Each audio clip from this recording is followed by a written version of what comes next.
Hello everyone, welcome to the Autoimmune Dietitian YouTube channel. My name's Annie. I'm a registered dietitian and I work with people struggling with autoimmune diseases. In my work with my clients, I help them use both food and lifestyle as a way to improve their life and hopefully get them feeling better. So medications are a standard part of the autoimmune healing process, and despite what you might think, I'm absolutely not against using medications. I think they can be incredibly effective at stopping disease progression and improving quality of life for so many people.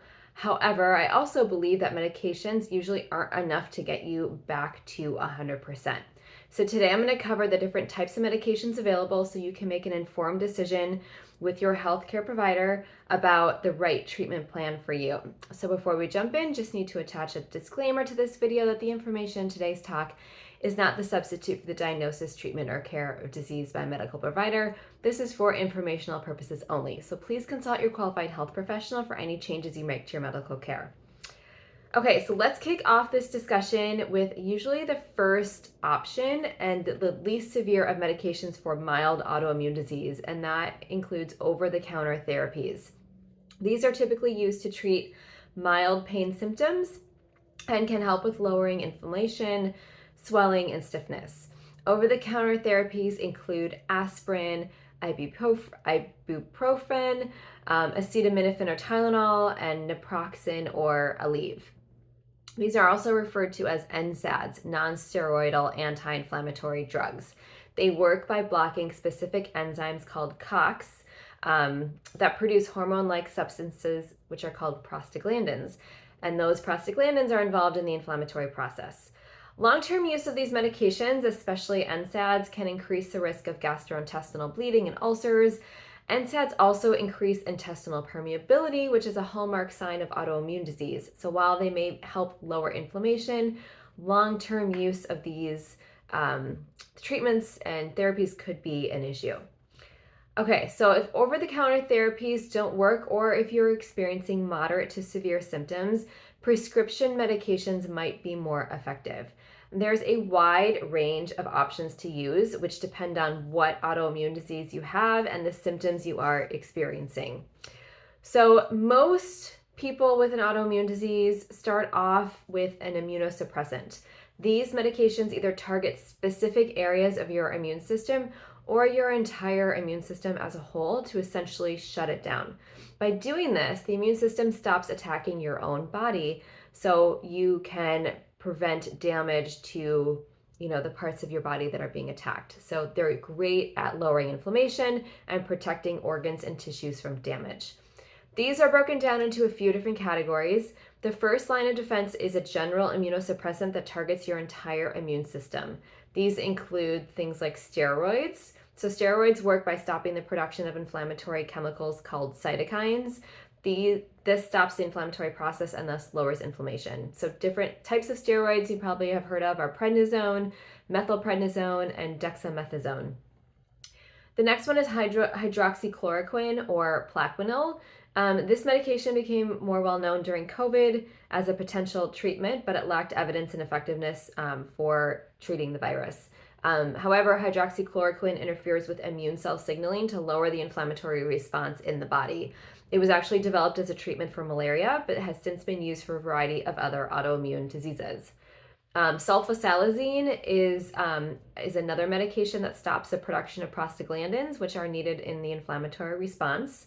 And then the last one I'm going to mention is methotrexate. So methotrexate is also known as a disease-modifying anti-rheumatic drug, or DMARD. These are typically used in rheumatic conditions like rheumatoid arthritis, psoriasis, and ankylosing spondylitis. This drug blocks folic acid from being used for T cell and B cell production, which are key cells that regulate your immune system. So this slows the inflammatory process and can better control inflammation. The next kind of class of medications or drugs are called biologics. So biologics are a type of immunosuppressant that targets a very specific part of the immune system. So some autoimmune diseases are caused by an overproduction in specific cytokines or cells, and these medications can be extremely helpful in shutting down the part of the immune system that is causing inflammation. Biologics are usually administered as an infusion or an injection, and examples of these include, and I'm going to go through different parts of the immune system that they shut down. So the first one are they're called IL-1 blockers. The drugs that fall into this category are Kineret and Ilaris. So IL stands for interleukin. So interleukin 1 helps your cells respond when they engage with foreign microbes, which can trigger an inflammatory cascade. So these drugs block IL-1 to help lower inflammation. Then you have TNF inhibitors like Remicade, Humira, and Enbrel. So TNF stands for tumor necrosis factor. It activates inflammation as a response to microbes or other foreign invaders and helps get rid of bacteria, viruses, and fungi. These drugs block TNF from triggering this response in the body. And then the last one is IL-6 blockers like Actemra or Kevzara. So interleukin 6 activates T and B cells, which can trigger a fever in your body to fight infections. Blocking IL-6 stops inflammation that is caused by these cytokines. With the number of autoimmune diseases on the rise, there are also some new therapies in development to treat autoimmune conditions. Some of these are building off of current biologics to target specific molecules or cells involved with inflammation. One very promising therapy is called CAR T-cell therapy. It targets T cells and has been shown to be really effective in lupus. There are also therapies that target B cells, that is being researched for sclerosis and other conditions. There are a lot of clinical trials going on right now. So if you have any interest in participating in a clinical trial, you can go to, I believe the website's clinicaltrials.gov, or just Google, clinical trials, autoimmune diseases, and you'll get a whole list of different trials that are going on, what the criteria is. You can definitely email the people sponsoring and running the trials to see if you are a fit. It might be a great way to try a new therapy if other therapies don't seem to be working for you. So just to recap, today we focused on the different classes of medications. There are obviously a lot more. Autoimmune diseases are so broad that depending on which one you have, there's going to be a different, medication protocol and therapies for each different one. I mean, I didn't even touch on, drugs that are used for multiple sclerosis.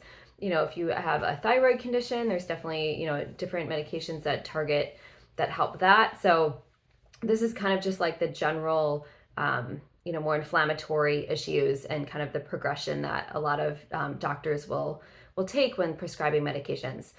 So hopefully this was helpful in case you just weren't aware of what medications are and what they do. Definitely research your own medications before agreeing to use them, because it's always helpful to know, what they are, what they're doing in your body, and what side effects they could potentially cause. So if you need more help managing your inflammation and you would love to use food or lifestyle as a way to do that, I would love to chat with you. I offer free 15-minute discovery calls to learn about your goals and to see if we are a good fit for each other. So you go to my YouTube profile and there'll be a link to book a free discovery call. You'll also see my website, which is full of information.